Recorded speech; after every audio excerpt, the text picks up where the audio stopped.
low temperature, heat shrink, self-soldering splices. Let's get straight to the point in this video, and let's test this, and then we'll do a little bit of analysis afterwards. So you're driving along and suddenly your vehicle stops. You've got a broken wire, it could be any application really.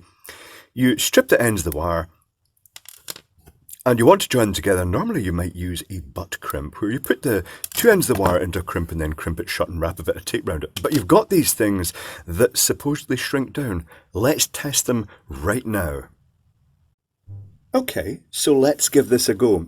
So I've already threaded this through the solder heat shrink device, and I've got the other end of the wire here. So I'm going to try and just sort of smoosh these into each other so they're roughly intermixed, and then feed it in without snagging the edge of the... I have completely snagged the edge of it, but let's see if I can get it through and into the middle.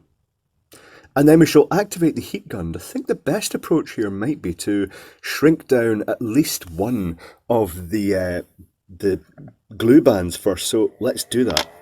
Okay, so I shall rotate it in front of the hot air gun here, which is currently set to about 300 degrees Celsius.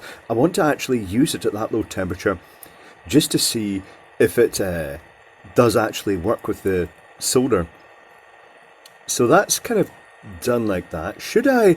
Yeah, let's just move on to the solder now and see what happens. So I shall rotate this in front of the heat. And it is melting.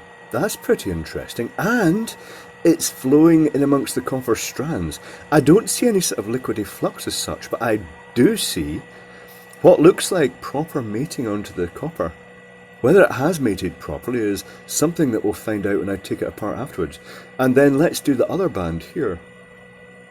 So this is the other hot melt glue band that is going to basically grip onto the wire and seal it against water ingress.